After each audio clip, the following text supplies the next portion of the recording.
Hello and welcome to the easy classes. इस video में हम कोरोना के कॉन्टेक्स्ट में कुछ इकोनॉमिक इश्यूज को रिविजिट करेंगे। हम एक्सटर्नलिटीज जानते हैं किसे कहते हैं, हम पब्लिक गुड्स किसे कहते हैं, मेरिट गुड्स किसे कहते हैं, इनकम इनइक्वालिटीज क्या चीज होती हैं, उसका क्या इफेक्ट होता है। तो हम इन सारी चीजों को डिस्कस करते हुए कोरोना के कॉन्टेक्स्ट में फिर हम ये देखेंगे कि फ्यूचर कोर्स क्या हो सकता है। ओके, क्योंकि कोरोना का एग्जैक्ट इकोनॉमिक इंपैक्ट क्या होगा यह भी खाली अंदाजा हो सकता है। हमें सब मालूम है कि सप्लाई चेन जो है वो डिसरप्टेड हो गई है, हमें मालूम है कि इकोनॉमिक एक्टिविटीज बिल्कुल स्टैंड स्टिल पर आ गई हैं। अब कुछ डिस्ट्रिक्ट्स में एग्रीकल्चरल एक्टिविटीज की इजाजत मिल गई है, लेकिन ये सब धीरे धीरे पिक करेंगी और उस चीज को, रुकी हुई गाड़ी को आगे बढ़ाने के लिए टाइम लगता है। तो अभी हमें एग्जैक्टली नहीं मालूम कि जीडीपी कितनी कम होगी। ऑलरेडी हर क्वार्टर में कम ही ग्रोथ हो रही थी, ग्रोथ रेट कम हो रहा था, इसमें डेफिनेटली और कम होगा, इसमें कोई वो नहीं है। रिवाइवल में इसके कितना वक्त लगेगा इसका भी कुछ पता नहीं, या इवन टोटल लॉकडाउन कब खुलेगा हमें ये भी पता नहीं है। तो हम कोरोना की नेचर क्या है और कोरोना में क्या हो रहा है उसके ऊपर डिस्कस ना करके, बल्कि इकोनॉमिक्स के कुछ इश्यूज हैं, कुछ कॉन्सेप्ट्स हैं, उनको एक बार फिर से देखेंगे ताकि आपको यह अंदाजा हो जाए कि उन कॉन्सेप्ट्स को हम प्रैक्टिकलिटीज में कैसे और रियल वर्ल्ड में किस तरह से देखते हैं। कोरोना जैसा कि आप जानते हैं कि एक पेंडेमिक है। पेंडेमिक का मतलब यह है कि वर्ल्ड वाइड है उसकी प्रेजेंस और उसका स्प्रेड। शायद ही कोई कंट्री ऐसा हो जो बचा हुआ हो उससे। और ये एक नेगेटिव एक्सटर्नलिटी है।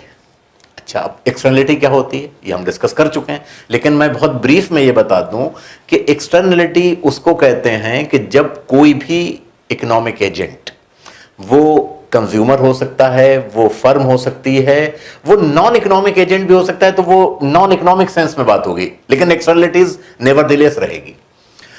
और वो किसी एक्टिविटीज का स्पिल ओवर इफेक्ट होता है। और कोई इकोनॉमिक एजेंट, समझ लिए इस मामले में एक ह्यूमन बीइंग, किसी दुनिया के किसी हिस्से में रहने वाला एक ह्यूमन बीइंग कोई ऐसी वैल्यू रिसीव कर रहा है जिसके ऊपर उसका अपना कोई कंट्रोल नहीं है। ठीक है, आप चूंकि हैं तो आप इससे इन्फेक्टेड हो सकते हैं, आपका तो इसमें कोई रोल नहीं है। अपरेंटली ये भी नहीं पता कि किसकी एक्टिविटी से हो रहा है, अपरेंटली ये भी नहीं पता।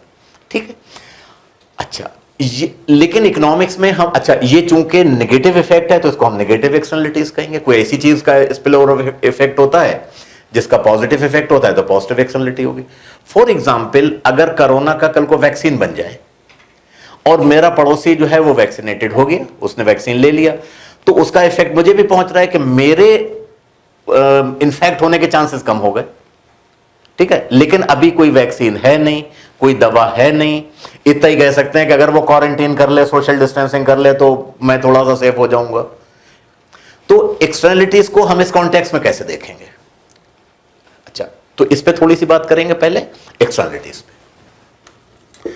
मतलब ब्रॉड टॉपिक तो कोरोना ही रहेगा, कोरोना या कोविड-19 जिसको कहते हैं, एक्सटर्नलिटीज। तो कोरोना जो है ये इन्फेक्शन नेगेटिव एक्सटर्नलिटी की वजह बना। शुरू चाइना से होता है, जैसा कि प्रिलिमिनरी रिपोर्ट्स हैं। आगे चल के क्या फैक्ट सामने आएंगे इसका भी हमें अंदाजा नहीं है। मैंने ही अपने कोरोना पे एक पिछले वीडियो में कहा था कि चाइना की एक वेट मार्केट से शुरू होता है, क्योंकि वहां पर एनिमल्स, फ्रेश एनिमल का गोश्त खाने की और बेचने की वहां पर रिवाज है और वहां होता है। और कोई इस तरह का वायरस जो है उससे किसी ह्यूमन बीइंग में पहुंचा, कहते हैं कि चमगादड़ से पहुंचा और फिर पेंगोलिन में पहुंचा। तो वेट मार्केट जो होती हैं उससे आया था, वेट मार्केट ये। लेकिन एग्जैक्टली ऐसा है कि नहीं, क्योंकि इंफॉर्मेशन और डिसइंफॉर्मेशन अभी कोई भी बैक्ड बाय ऑथेंटिकेटेड डेटा कुछ नहीं है। ठीक है, लेकिन एक अंदाजा है चाइना में हुआ और चाइना से, अच्छा, अब पूरी दुनिया में फैल गया। अच्छा, तो एक्सटर्नलिटीज है, हमारा कोई कंट्रोल नहीं है, हमने रिसीव कर लिया। इसमें कोस्ट बार्गेन भी पॉसिबल नहीं है। कोस्ट बार्गेन तो वो है जैसे कोई इकोनॉमिक एक्टिविटी हो रही है, उससे हमें नुकसान हो रहा है, तो गवर्नमेंट या तो उसको कुछ पनिश करे, उसकी इस एक्टिविटीज को कॉस्टली बना दे ताकि वो कम करें, और उससे जो रेवेन्यू आए वो हमें, एक तो गवर्नमेंट का रोल होता है, या कोस्ट बार्गेन होती है कि हम उससे अफेक्टेड हैं तो हम ही उससे कुछ बार्गेन कर लें, हमारा भी फायदा हो जाएगा, उसका भी फायदा हो जाएगा। इसमें कोस्ट बार्गेन भी पॉसिबल नहीं है, ठीक है, यानी ये एक्सटर्नलिटीज तो है ही है।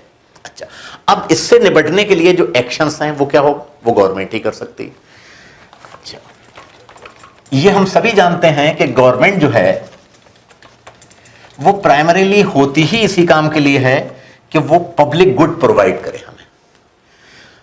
पब्लिक गुड और मेरिट गुड्स भी, दोनों का डिफरेंस भी बताता हूं। पब्लिक गुड और मेरिट गुड। पब्लिक गुड क्या चीज होती है, मैंने आपको बताया था, जिसमें दो कंडीशंस होती हैं, नॉन राइवल कंजम्पशन। मैं इनकी डिटेल नहीं बताऊंगा इसलिए कि ये इस पे वीडियो है, जिसको देखना है वो इस पे वीडियो देख लें पब्लिक गुड्स के ऊपर। और नॉन फीजिबल एक्सक्लूजन, राइट। अच्छा, अब कोरोना पब्लिक गुड नहीं है, कोरोना कुछ नहीं है, कोरोना से लड़ने के लिए जो चीज है वो पब्लिक गुड है। गवर्नमेंट ने लॉकडाउन किया, गवर्नमेंट स्पेंड कर रही है बहुत सी चीजों पे जिससे आगे ना बढ़े, वो पब्लिक गुड है। तो पब्लिक गुड की डेफिनेशन हमारे नजदीक क्या थी कि जहां कंजम्पशन नॉन राइवल हो और एक्सक्लूजन नॉन फिजिबल हो। अब यहां पर एक तरह से दोनों ही चीजें थोड़ी थोड़ी हो रही हैं। अगर गवर्नमेंट ने लॉकडाउन अनाउंस कर दिया, सभी को फायदा है इसका, मैं एक एस्पेक्ट पे आऊंगा, सबका फायदा नहीं है, सभी का फायदा है क्योंकि बीमारी बढ़ेगी नहीं, राइट। दूसरी चीज, गवर्नमेंट खर्च कर रही है कि टेस्टिंग किट ज्यादा मंगाए, ये करे वो करे, दुनिया भर का जो खर्चा हो रहा है इससे फायदा डायरेक्टली इनडायरेक्टली सभी को हो रहा है। जैसे जब मैंने एग्जाम्पल में अगर मैंने कहा कि जस्टिस सिस्टम अगर है तो वो पब्लिक गुड है कि जस्टिस सिस्टम है, लेकिन उसका ये मतलब थोड़ी कि खाली जो मुकदमेबाजी करते हैं, मुकदमा लड़ते हैं, अपने कोर्ट में अपना केस ले आते हैं, वो उनको फायदा होता है, जिनका कभी मुकदमा नहीं हुआ उनको कोई फायदा नहीं हुआ। लेकिन ऐसा नहीं है, ऐसा इसलिए नहीं है कि हमें अदालत तक जाने की इसलिए जरूरत नहीं पड़ी कि दसों काम तो यूं ही रुक गए कि मुल्क में कानून होता है और अगर हमारे कुछ कानून का वो होगा तो हमें मतलब बहुत से लोग तो इसलिए हमारे अगेंस्ट कोई काम नहीं कर रहे हैं कि अगर वो होगा तो मुकदमे में फंस जाएंगे। तो फायदा सबको हो रहा है उसका। लेकिन एक डिबेट हमेशा से, ब्रॉड डेफिनेशन पब्लिक गुड की यही है, लेकिन अब हम कहते हैं कि फॉर एग्जांपल एक पुलिस सिस्टम है, लॉ एंड ऑर्डर मेंटेन करना, इसका फायदा सबको होता है, सबको फायदा होता है और इक्वल मेजर में होता है। लेकिन क्वेश्चनेबल है ये बात, क्वेश्चनेबल इस मामले में है कि लॉ एंड ऑर्डर है, चोरी चकारी कम हो रही है, लोग सुकून से हैं, उन्हें डर नहीं है, उनके घर में डकैती हो जाएगी, छिन जाएंगे, सड़क पे छीन लिया जाएगा, पकड़ हो जाएगी, उनकी रैंसम ले लिया जाएगा, ये नहीं है। लेकिन जो एक आदमी फुटपाथ पे सो रहा है उसका क्या ले जाएगा कोई? तो इसका मतलब बेनिफिट इक्वल नहीं है। लेकिन हम ब्रॉडर सेंस में मानते हैं कि उसका इक्वल मेजर है, यानी उसके पास भी अगर कुछ है तो वो भी उतना ही प्रोटेक्टेड है। लेकिन प्रॉब्लम यह कि उसके पास है नहीं। यहां से क्वेश्चन शुरू होता है इनइक्वालिटी का। इनइक्वालिटी पे बाद में आऊंगा, लेकिन मैं इनइक्वालिटी लिख देता हूं यहां पर। जो असल इश्यूज जो है जिसे मुझे डिस्कस करना है, दैट इज इनइक्वालिटी। तो अब to fight against corona, governments measure to fight against corona, ये पब्लिक गुड हुई। गवर्नमेंट ने लॉकडाउन अनाउंस किया, ठीक है, इसका फायदा सबको होगा। लेकिन सबको कैसे हो रहा है? वो आदमी जो जिनके सामने ये चॉइस है कि हम भूख से मरें या कोरोना से मरें, उसे तो फायदा नहीं हो रहा ना। जो हजारों लाखों की तादाद में डिफरेंट सिटीज में मजदूर, माइग्रेंट लेबर बाहर आ गए सड़कों के, उनको फायदा नहीं हो रहा है। यानी उस लॉकडाउन की भी ये लोग एक तरह से नेगेटिव एक्सटर्नलिटीज रिसीव कर रहे हैं। और फायदा किसे हो रहा है? जो बड़े बड़े घरों में बैठे हैं, उनको बाद ना खाने पीने कोई प्रॉब्लम है, कुछ नहीं। एक इफेक्ट ये हुआ। लेकिन इस एस्पेक्ट पे मैं बाद में आऊंगा। लेकिन बहरहाल उनको भी फायदा है, वरना वो भी मरेंगे। और मरने वालों में भी वही ज्यादा है जो सोशल डिस्टेंसिंग सबसे कम मेंटेन कर पाएंगे। तो वो भी वही क्लास है जो बेचारे आज भी सड़कों पर निकलते हैं। अगर कोई फैल गए, कम्युनिटी स्प्रेड होता है, सब ज्यादा अफेक्टेड भी वही होंगे। तो ये कहना कि उनको फायदा नहीं हो रहा है, ऐसा नहीं है, उनको भी फायदा हो रहा है। अच्छा, अब सवाल यह है कि ये क्या चीज पब्लिक गुड है, एक्सक्लूजन फीजिबल है, किसी को उसका फायदा ना मिले, फायदा सभी को मिल रहा है। और नॉन राइवल कंजम्पशन यह है कि अगर मुझे फायदा हो रहा है तो उसका फायदा दूसरों को भी हो रहा है, मेरे फायदा होने से किसी को फायदा कम नहीं हो रहा। In that sense it is public good. लेकिन मेरिट गुड एक चीज होती है जहां यह होता है कि यह चीज मार्केट के थ्रू नहीं हो सकती है, और इन्हीं दोनों वजहों से नहीं हो सकती है मार्केट गुड। कि अगर इसको फाइट करना है, अगर फाइट करना पब्लिक गुड है, तो क्या यह मार्केट के थ्रू हो सकती है? नहीं। Answer is a qualified yes, A qualified yes. मिसाल के तौर पे आप मार्केट के हवाले कर दीजिए इसको, तो क्या होगा? जो लोग टेस्ट अफोर्ड कर सकते हो वो टेस्ट कराएंगे, जो लोग हॉस्पिटलाइजेशन अफोर्ड कर सकते हैं वो हॉस्पिटलाइज होंगे। नतीजा क्या होगा? नतीजा ये होगा कि मतलब मालूम 2 लाख आदमी मर गए। स्पेनिश फ्लू में कितने लोग मर गए थे? लाखों मर गए थे। तो है तो पब्लिक गुड ही, हम उसको मार्केट के सहारे नहीं छोड़ सकते। हालांकि मार्केट के सहारे छोड़ेंगे तो किसी ना किसी शक्ल में फिर भी इंप्लीमेंट हो जाएगी, लेकिन कैजुअलिटीज बहुत ज्यादा होंगी। और जब कैजुअलिटीज ज्यादा होंगी तो उन कैजुअलिटीज में भी वही लोग होंगे जो आज भी रिसीविंग एंड पर हैं, राइट? तो ये कहना कि ये fight against corona is a merit good, तो मेरिट गुड नहीं है। मैंने शुरू में कहा था क्वालिफाइड यस, अब मैं इसको क्वालिफाइड वो यस हटा रहा हूं, इट इज नो। इसलिए ये चीज नहीं होती है किसी की पॉसिबिलिटी, अगर हम कहें कि पॉपुलेशन पॉलिसी में अगर हमें अपनी पॉपुलेशन ग्रोथ रेट कम करना है तो जाहिर है ग्रोथ रेट तो पॉपुलेशन का डेथ रेट और बर्थ रेट से होता है, और हम ये कहते हैं कि साहब डेथ रेट को बढ़ना है तो अपने आप कम हो जाएगा। लेकिन ये ऑप्शन नहीं है हमारे पास अवेलेबल।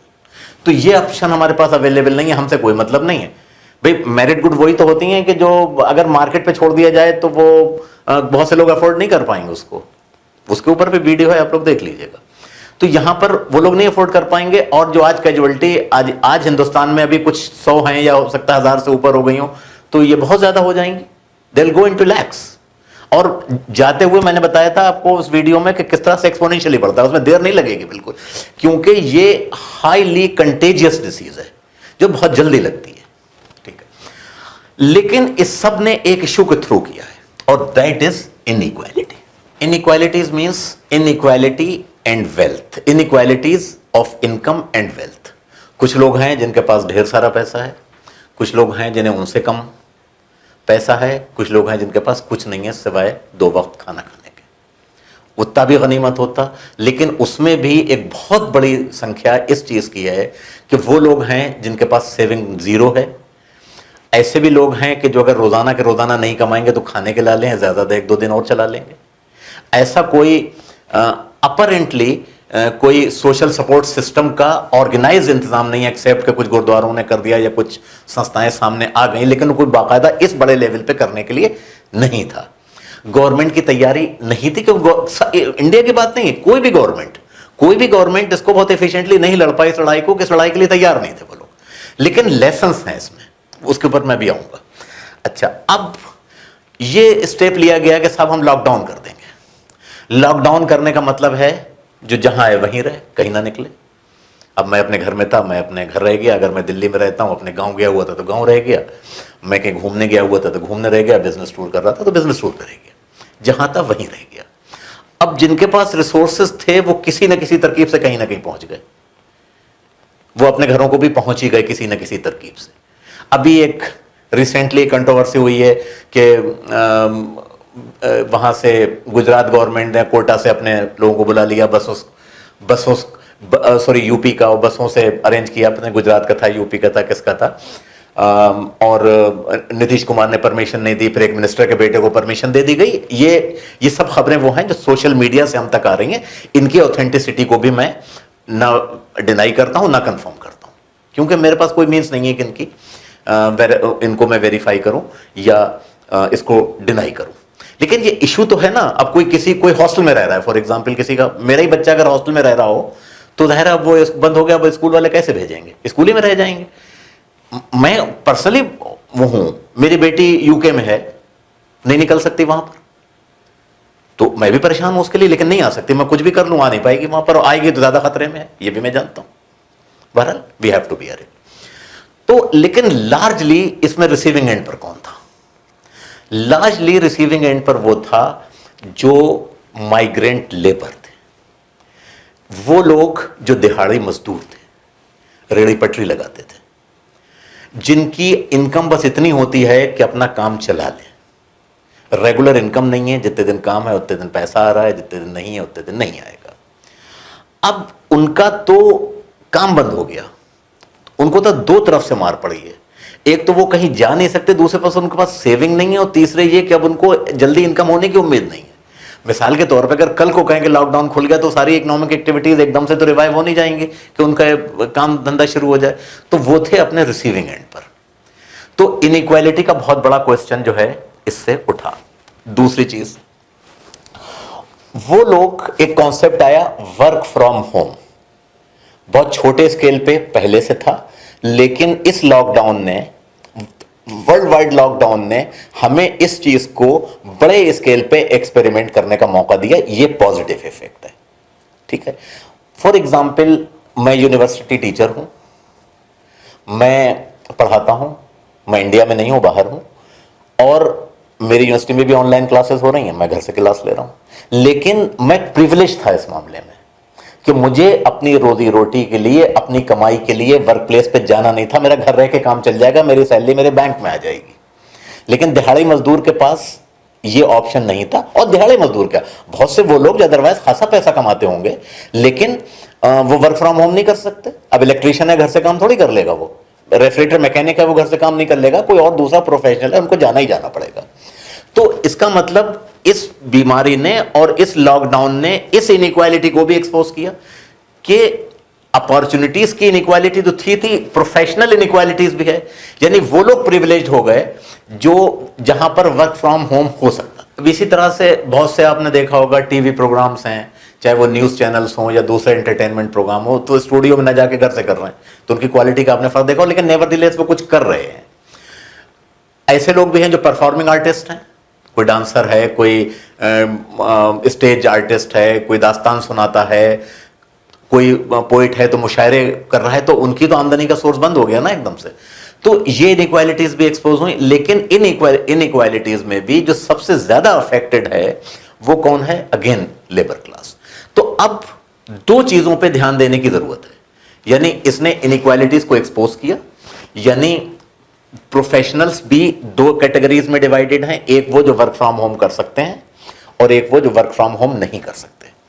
अब जो वर्क फ्रॉम होम कर सकते हैं उनमें भी दो कैटेगरीज हो सकती हैं, यानी वो जिनको हर रोज जाने की जरूरत नहीं है।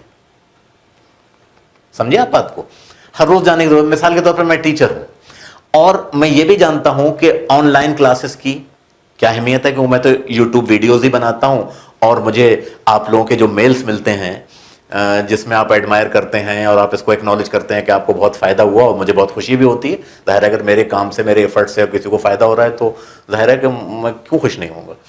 लेकिन अच्छा, इसकी एडवांटेज भी होती है कि यूट्यूब वीडियोस जब आप देखते हैं तो आप उससे बार बार रिवाइंड करके सुन सकते हैं अगर कोई चीज समझ में नहीं आई। फेस टू फेस क्लास जब हम लेते हैं तो फेस टू फेस क्लास में यह आइटम नहीं है, अनलेस के कोई पूछे हमसे रोक के कि सर आप हमें इसको दोबारा समझा दीजिए। और मेरा टीचिंग का एक्सपीरियंस यह है 30 साल का कि क्लास में बहुत कम ऐसे होते हैं, क्लास में इक्का दुक्का होते हैं, रोक के क्वेश्चन पूछते हैं, सर ये चीज समझ में नहीं है, बहुत बात आपके प्रोवोक करने के बावजूद। लेकिन फिर भी फेस टू फेस क्लास की एक एडवांटेज होती है कि टीचर है, मैं पढ़ा रहा हूं, मेरी क्लास मेरे सामने है, और उस क्लास में अगर वो मेरे सवाल का जवाब नहीं दे रहा है, मिसाल के तौर पे मैंने कहा आपकी समझ में आ गया या नहीं आ गया, इसका जवाब तो हाँ ना हो सकता था ना, या पार्शली हो सकता था, कुछ समझ में आया कुछ नहीं आया, लेकिन खामोश बैठे हुए सब, ना हाँ कह रहे हैं ना कह रहे हैं। लेकिन तजर्बे ने मुझे इतना सिखा दिया है कि उनके फेस एक्सप्रेशन से, उनकी बॉडी लैंग्वेज से मैं ये अंदाजा लगा सकूं कि उनकी समझ में आ रहा है कि नहीं आ रहा है। एरर के चांसेस हो सकते हैं, जजमेंट का एरर हो सकता है 5% 10%, उसका निकाल दीजिए। लेकिन एक आदमी चेहरे से कि उसके एक्सप्रेशन से कंफर्टेबल लग रहा है या लग रहा है कि स्ट्रगल कर रहा है, पजल्ड है, समझ में नहीं, इसका मतलब वो जूझ रहा है, स्ट्रगल कर रहा है समझ में, या एक बिल्कुल है जैसे क्लास में बैठा जरूर है फिजिकली, लेकिन for all practical purposes he is not present in the class. तो वो भी आपकी क्लास, वो आपका एड्रेस ही नहीं है वहां पर, आपका एड्रेस ही वो। इस मामले में भाई अगर वो नहीं समझ रहा है तो आप इसको जज करने की कोशिश करें, इन्वेस्टिगेट करने की कोशिश करें कि भाई क्यों लोग आपकी क्लास में आपके सब्जेक्ट में इंटरेस्ट नहीं ले रहे हैं, वो एक अलग हो जाएगा, टीचर का काम वो भी है। लेकिन जो स्ट्रगल कर रहा है, इमीडिएटली आपका टारगेट वो होना चाहिए। जो समझ रहा है वो तो समझ ही रहा है, लेकिन जो स्ट्रगल कर रहा है तो उसके लिए आप समझे कि कुछ ना कुछ रह रहा है, आप रिपीट कर सकते हैं, आप उससे पॉइंटेडली पूछ सकते हैं कि ये या ये इसमें तू बता। ये हो सकता है कि टीचिंग पूरा वर्क फ्रॉम होम ना होके आप पार्शली कर लो। अगर मैं एक कोर्स की हफ्ते में 4 क्लास लेता हूं तो 3 क्लास ऑनलाइन करवा दीजिए और 1 क्लास फेस टू फेस करा दीजिए। होता है, मैंने ऐसी यूनिवर्सिटी में पढ़ा है जहां ब्लेंडेड, इसको ब्लेंडेड लर्निंग कहते हैं। ब्लेंडेड लर्निंग के अलग एडवांटेजेस हैं। तो अच्छा, जहां पर ऑफिसेज ऐसे हैं जहां पर क्वांटम ऑफ वर्क आपका बिल्कुल तय है कि आपको इतना काम करना है, वो आप घर बैठ के करें या कैसे करें, या उनको भी हफ्ते में एक बार जाने का मौका दे दें कि अपने सारे रिकॉर्ड्स का आप एक हार्ड कॉपी में रख के फाइल बना लें। तो ये पॉसिबिलिटी हो सकती है और अब दुनिया को इसको इवॉल्व करना पड़ेगा। अब डॉक्टर्स की एग्जाम्पल ले लीजिए। आप एक बार दिखाने गए, डॉक्टर्स ने आपको देखा, हर एक क्लिनिकली एग्जामिन करने की जरूरत होगी। आपको डॉक्टर ने देखा, आपको डॉक्टर ने कुछ इन्वेस्टिगेशन सजेस्ट की कि भाई आप ये एक्सरे करा लीजिए, ये ब्लड का टेस्ट करा लीजिए, ये करा लीजिए। अब दोबारा जब आप डॉक्टर के पास जाते हैं तो सिर्फ वो रिपोर्ट दिखाने जा रहा है, तो वो क्यों जाए? ये काम तो ऑनलाइन हो सकता है कि अपने रिपोर्ट उसको भेज दें। मतलब सिस्टम इवॉल्व करना पड़ेगा, लेकिन हो सकता है। टीचिंग में हो सकता है, इस प्रोफेशन में भी हो सकता है। और वो आपका एक्सपेंडिचर बच जाएगा जब आप डॉक्टर को दिखाने जा रहे हैं। मिसाल के तौर पर एक गांव से दिल्ली जा रहे हैं, कोई ऐसी बीमारी, आप दिल्ली जा रहे हैं और मालूम फॉलोअप के लिए आपको 1 हफ्ते बाद या 15 दिन बाद और बुलाया, तो उस फॉलोअप में वो सिर्फ वही देखेगा, इन्वेस्टिगेशन की रिपोर्ट्स देखेगा। ये काम ऑनलाइन हो सकता है। मतलब इसको भी फाइन ट्यून करने की जरूरत है। मैं बहुत ही क्रूड शक्ल में बता रहा हूं आपको। और लेकिन आप जा तो रहे डॉक्टर को दिखाने के लिए, जिसकी अगर दिल्ली में कोई बड़ा डॉक्टर है उसकी फीस हो सकता है 5,000 हो कंसल्टेंसी की, लेकिन आप टैक्सी करके जा रहे हो, एक आदमी आपके साथ जा रहा है या 2 आदमी आपके साथ जा रहे हैं, तो उसका खर्चा तो आप फालतू उठा रहे हो ना। आप हो तो बीमार, आपको तो बीमारी पे खर्चा करना है, इलाज के ऊपर, लेकिन आप खर्चा ये भी कर रहे हो। तो बहुत सारी चीजें को जिसको कहते हैं रिवैम्प होंगी, और रिवैम्प हो जाना चाहिए। और क्यों हो जाना चाहिए? देखिए, एक इशू एनवायरनमेंट का भी है। अगेन, एनवायरनमेंट पब्लिक गुड है और ग्लोबल पब्लिक गुड है। और हर साल सुनते हैं कि दिल्ली की हवा जो है सांस लेने लायक नहीं हुई, लेकिन आजकल कहते था दिल्ली की हवा बड़ी अच्छी है, दिल्ली में कोई पोल्यूशन नहीं है, कुछ वो नहीं है, जमुना भी साफ नजर आने लगी है, सब कुछ। हम तो फोटो देखते हैं, अगेन फोटो अब की हैं, कब की हैं, दिल्ली की हैं, कहाँ की हैं, मैं नहीं मालूम, लेकिन इट इज अंडरस्टैंडेबल कि अब गाड़ियां सड़कों से गैर हाजिर हैं, तो यकीनन वो क्या कहते हैं, एनवायरनमेंट की क्वालिटी बेटर हुई होगी। तो अगर कुछ ये सिस्टम इवॉल्व हो जहां पर वो प्रोफेशनल्स घर से काम कर सकते हैं, उनमें मैं टीचर्स को भी शामिल कर रहा हूं, स्कूल टीचर्स को भी शामिल कर रहा हूं। सिस्टम बनाना पड़ेगा, रोज नहीं तो हफ्ते में पार्टली ऐसा कर ले, तो क्या फर्क पड़ेगा? रोड के ऊपर आपका कंजेशन कम हो जाएगा, तो एनवायरनमेंट का तो फायदा है ही है, लेकिन रोड्स जो है वो पब्लिक गुड है। वो पब्लिक गुड इसलिए नहीं रह पाते कि कंजम्पशन राइवल बन जाता है वहां पर, क्योंकि नॉन राइवल तो जब ही तक है जब तक मेरे यूज करने से आपको अफेक्ट ना हो। यहां तो हम आप दोनों जाम में खड़े हुए हैं, तो अफेक्ट हो गया तो वो नॉन राइवल तो रह नहीं गई सड़क। तो ये सारी चीजें हैं।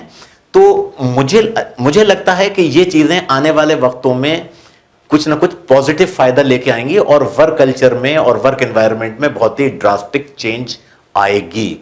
और जो कंट्रीज लीड ले लेंगे वो कंट्रीज आगे जाएंगे, और जो पीछे रह जाएंगे वो नुकसान उठाएंगे। एक आइटम। लेकिन इनइक्वालिटी अभी भी, उस इनइक्वालिटी का क्या करेंगे? यह सोचना पड़ेगा कि इनइक्वालिटी की कोई लिमिट होगी या नहीं होगी। मतलब एक आदमी जो है, मतलब दुनिया की 1% आबादी जो है वो मालूम है 90% अगर रिसोर्सेज को कंट्रोल कर रही है और बाकी जो है, तो ये तो कुछ ज्यादा हो गया ना। After all there has to be limit. अब उसको क्या मैकेनिज्म होगा, मैंने कह रहा हूं सबको सोशलाइज कर लो, मैं बिल्कुल कोई आर्गुमेंट नहीं दे रहा है इस सिलसिले में, ये एक लंबा डिबेटेबल इशू है। लेकिन एक चीज जरूर है कि गवर्नमेंट्स को द वर्ल्ड ओवर, अमेरिका इतना एडवांस कंट्री है लेकिन उनका पब्लिक हेल्थ सिस्टम बहुत पुअर है, बहुत पुअर है। यूके का बेटर है, स्कैंडिनेवियन कंट्रीज का बेटर है, इंडिया का तो बिल्कुल ही एक्सपोज हो गया। इंडिया का पब्लिक हेल्थ सिस्टम तो वैसे भी वो था कि खराबी था और धीरे धीरे खराबी होता चला जा रहा था। तो पब्लिक हेल्थ सिस्टम को गवर्नमेंट को ध्यान देना पड़ेगा, गवर्नमेंट को रिसोर्सेज बढ़ानी पड़ेंगी ताकि एक certain amount of public goods जो हैं और हेल्थ केयर हर एक को मिले। यानी यूके की मैं एग्जांपल बता रहा हूं, यूके में पब्लिक हॉस्पिटल में, गवर्नमेंट के हॉस्पिटल में जो एनएचएस के, नेशनल हेल्थ सर्विस जो है, और जो प्राइवेट हॉस्पिटल्स हैं उसमें क्वालिटी ऑफ सर्विस का फर्क नहीं है। उसमें फर्क इस बात का है कि अगर आपकी कोई प्लांट सर्जरी है प्राइवेट में आपको फौरन मिल जाएगा, उसमें एक सिस्टम है कि आपके हो सकता है 2 हफ्ते बाद या 4 महीने बाद नंबर है। इमरजेंसी तो अटेंड वहां भी होगी, और इमरजेंसी तो वहां पब्लिक हॉस्पिटल ही देखते हैं, प्राइवेट हॉस्पिटल बहुत कम है जो यूके में जो वो करते हैं इमरजेंसी सर्विसेज अटेंड करते हैं। तो एक certain level of public good government को प्रोवाइड करना पड़ेगा, और अब तक पब्लिक जो है ये इशू नहीं बनाती थी, अब इस बात को इशू बनना होगा हिंदुस्तान के अंदर कि गवर्नमेंट जो है certain level of public health provide करे। इसकी एक वजह और भी है, इनइक्वालिटीज हैं। मैं अगर बीमार हो गया मिसाल के तौर पे और मैं यूनिवर्सिटी अपने काम करने नहीं जा पाया, तो यूनिवर्सिटी मेरी तनख्वाह नहीं काटती है, मेरे साल में कुछ इतनी छुट्टियां हैं जो मैं ले सकता हूं, मेडिकल लीव भी मिल जाती है, यूनिवर्सिटी के नौकर होने के नाते हमारा मेडिकल बिल भी रिएम्बर्स हो जाता है, सारी फैसिलिटी हमें तो।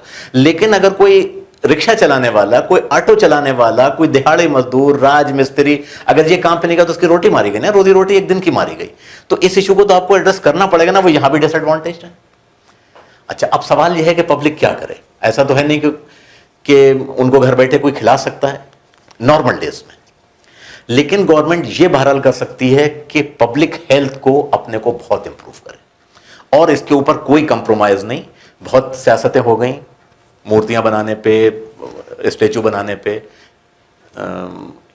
पार्क बनाने पे, कि वो चौराहों पे हर जगह लग गई, भले ट्रैफिक कंजेशन हो रहा है लेकिन एक मूर्ति बना के खड़ी हो गई, ये फलाने की थी फलाने की, सब एडमायरेबल है। मैं उनकी किसी को बिल्कुल, उनकी सबकी बहुत इज्जत है, सबने देश के लिए बहुत कुछ किया है, लेकिन अब इस वक्त जान की लाले हैं कि भाई पब्लिक मर रही है। तो एक इशू तो ये है कि हेल्थ, दूसरा इशू ये है कि जहां पर, वो तो मैं पहले ही कह चुका हूं, जहां पर वर्क फ्रॉम होम हो सकता है वहां पर पार्शियली या फुल्ली हो जाना चाहिए, नेसेसरीली जो हुई वो तो शायद हो ही जाए। गवर्नमेंट कब जागेगी और कब पब्लिक हेल्थ को रिवैम्प करेगी वो अलग बात है। तीसरा और सबसे इंपॉर्टेंट काम जो सबसे ज्यादा एक्सपोज हुआ यहां पर, गवर्नमेंट ऐसा नहीं कि कैपेबल नहीं है, गवर्नमेंट पूरे आधार को हिंदुस्तान में इंप्लीमेंट कर सकती है। तो गवर्नमेंट ये भी कर सकती है कि जो भी अनऑर्गेनाइज सेक्टर में वर्कर्स है उनके पूरे का स्टेटस, पूरा रिकॉर्ड मेंटेन कराए। मिसाल को दिल्ली एक सिटी है, दिल्ली में जो कंस्ट्रक्शन साइट के जो लेबर कॉन्ट्रैक्टर्स हैं उनके लिए ये मैंडेटरी होगा कि उनके अंडर में जितने मजदूर काम कर रहे हैं उनका रजिस्ट्रेशन होगा, ताकि in case of such emergency, अगर इस तरह की इमरजेंसी हो तो गवर्नमेंट उन तक मदद तो पहुंचा पाए। अभी तो ये नहीं मालूम कि वो हैं कहां, पहुंचाए तो किसको पहुंचाएं, या वो एनजीओ जो अपना काम करना चाह रही हैं, और ऐसा नहीं है, बहुत ऐसी संस्थाएं भी हैं जो काम कर रही हैं, वो पहुंचा रहे हैं। क्योंकि ये तो सभी को लगता होगा अगर थोड़ा सा भी उनका मतलब क्या कहना चाहिए, ज़मीर अगर वो जिंदा है, तो भाई हम खाना खा रहे हैं और एक आदमी को नहीं मिल पा रहा है खाना, बच्चे भूख से बिलक रहे हैं, टीवी पे विजुअल्स आते हैं तो परेशानी होती है। तो वो चाहता तो ये है कि उसको पहुंचा पाए, लेकिन कोई ऑर्गेनाइज तरीका बहुत अच्छा नहीं निकल पा रहा है, एक वक्त की रोटी लेने के लिए महीनों घंटों लाइन में लग रहा है। तो अगर गवर्नमेंट के पास ये डेटा होगा, और ये डेटा मेंटेन करना इतना मुश्किल काम नहीं, अगेन मैकेनिज्म बनाना पड़ेगा, ये मैकेनिज्म बनाना पड़ेगा। अभी कोई पॉलिटिकल रैली होती है तो ये नहीं को 300-300 400 रुपए लेके सबको भर के ले जाया जाता है नारे लगवाने के लिए वहां रैलीज में और लाखों की भीड़ दिखाने के लिए। तो इनका डेटा मेंटेन किया जा सकता है हर सिटी के लेवल के ऊपर, हर और अनऑर्गेनाइज सेक्टर उसको ये रजिस्ट्रेशन में बताना होगा कि इनके यहाँ कितने मजदूर का, कितने लोग काम करते हैं, किस कंडीशन में है और क्या है। तो वो भी होगा कि इनका फॉर्मलाइजेशन का प्रोसेस भी तेज होगा। आपने जीएसटी के थ्रू वो करने की कोशिश की जो कि बहुत अच्छा नहीं हो पाया, लेकिन इससे भी मदद मिलेगी। फॉर एग्जांपल मेरी एक दुकान है बड़ी सी, मेरे 4 बंदे काम करते हैं, तो मैं अगर ये मेरा रिकॉर्ड गवर्नमेंट के पास होगा कि मेरे यहाँ 4 बंदे काम करते हैं, तो मुझे ये तो बताना पड़ेगा मैंने पैसे कितने देता हूँ। हो सकता है कोई डंडी मार लूँ उसमें, लेकिन कुछ तो बताना पड़ेगा गवर्नमेंट को, कुछ तो आइडिया होगा। ये उनका अपने घर में रहते हैं या फुटपाथ पे सोते हैं, ये भी बताना पड़ेगा। ये मैंडेटरी बना दिया जाए ना। तो गवर्नमेंट के पास अगर इनका रिकॉर्ड होगा और इनका डेटा होगा, तो ऐसे मौके पे देखिए ये एक्सपेक्ट करना कि एकदम से आप अनाउंस कर दो और एकदम से पब्लिक सब घर में बैठ जाएगी, जिसके घर है वो तो बैठ गई, लेकिन जिसके घर है ही नहीं वो क्या होगा उनका। दूसरी बात, ये लोग खाली इससे थोड़ी, अब जो बड़े बड़े शहरों में जो मजदूर लोग फंस गए उनकी खाली यही थोड़ी है कि इस वक्त उनको खाने को नहीं मिल रहा है। इकोनॉमिक एक्टिविटीज कल को शुरू हो जाएंगी तो एकदम से पिकअप नहीं कर पाएंगी। कंस्ट्रक्शन का काम जरूरी नहीं कि एकदम से शुरू हो जाए, रेस्टोरेंट जरूरी नहीं एकदम से शुरू हो जाए, बहुत सारे काम धंधे ऐसे हैं जो एकदम से जरूरी नहीं कि शुरू होंगे, वो टाइम लगेगा। तो उनको तो अपनी, जैसे कहता नहीं है, शुरुआत शुरू करने में भी टाइम लग जाएगा। एक और इंपॉर्टेंट बात, इंडिया अभी भी जिसको कहते हैं कृषि प्रधान देश है अभी भी, हालांकि उसका रिलेटिव परसेंटेज जीडीपी में कंट्रीब्यूशन बहुत कम हो गया, जो 50% आजादी के टाइम था, लेकिन अब 20% से भी नीचे रह गया। आपको एग्रीकल्चर सेक्टर जो बहुत दिनों से इधर निगलेक्टेड है उसके ऊपर ध्यान देना पड़ेगा। इसी में देखिए कि वो मजदूर जो शहरों में काम करते हैं और उनमें से बड़ी तादाद उनकी जो खुद काम करते हैं और गांव में उनकी फैमिली रहती है और वो कुछ थोड़ा बहुत बचा बचा के पैसे उनको भेजते रहते हैं। लेकिन ये टाइम पे जो कि रबी की हार्वेस्टिंग का टाइम है, जो गेहूं की कटाई का टाइम है, इस टाइम पे सब लोग अपने घर चले जाते हैं क्योंकि वहां कटाई इसी तरह से होती है। उस वक्त अपने साल भर के लिए अपने जो गेहूं है वो इकट्ठा करके रख लेते, वो इससे भी वंचित रह गए। तो वो तो बेचारे हर तरफ से मारे जा रहे हैं ना। एग्रीकल्चरल एक्टिविटी आपने तो गांव में है वो तो कमा रहा है, जो शहर में फंसा हुआ तो ये भी नहीं कमा पा रहा है, साल भर का खाने का भी उसका जो जुगाड़ हर साल हो जाता तब नहीं हो पा रहा। तो ये सारी चीजें जो हैं इसके लिए अपॉर्चुनिटीज ये कोरोना हो सकती है। और कामयाब देश भी वही है और कामयाब इंसान भी वही है जो हर क्राइसिस में कोई ना कोई अपॉर्चुनिटी तलाश करे। यकीनन इस वक्त सफरिंग ह्यूमन बींग्स की बहुत ज्यादा है, लेकिन फिर भी हम ये कहें कि चूंकि मजदूर इस मुसीबत में थे तो लॉकडाउन जरूरी नहीं था, लॉकडाउन बहरहाल जरूरी था, नहीं उनमें भी मरने वाले यही सबसे ज्यादा होते। जबकि अगर उनके इनइक्वालिटीज के हिसाब से देखा जाए तो कहते नहीं ये बीमारी आई तो हवाई जहाज से थी, लेकिन मारे कौन गए? जो बसों से ट्रैवल करते थे। सब ज्यादा परेशानी में तो वो आई तो हवाई जहाज से, आई तो बाहर से है। तो ये सारी बातें हैं, लेकिन अगर लॉकडाउन ना होता तो भी सब ज्यादा मरने वाले यही होते। तो इस नोट के साथ कि ये सारे इश्यूज हैं जिनको आप इकोनॉमिक के डिफरेंट कॉन्सेप्ट, जैसे पब्लिक गुड्स का है, पब्लिक गुड कोरोना नहीं है, पब्लिक गुड उसका ट्रीटमेंट है, उससे उसको एड्रेस करना, दैट इज पब्लिक गुड। इसको मत करिएगा कि कहें कोरोना पब्लिक गुड बना दिया, बिल्कुल नहीं बता रहा हूं, फॉर गॉड सेक। लोग कहेंगे क्या करा रहा हो, 30 साल तो यही पढ़ा रहे थे क्या? तो inequalities is a big question that needs to be addressed, किसी ना किसी शक्ल में होना पड़ेगा। कुछ बहुत सारे इश्यूज जो हैं वो पॉलिटिकल इश्यूज भी बनेंगे और आई होप कि कुछ फ्यूचर में बेटर हो। इस नोट पे मैं अपनी इस बात को ख़त्म करता हूँ। Thank you very much.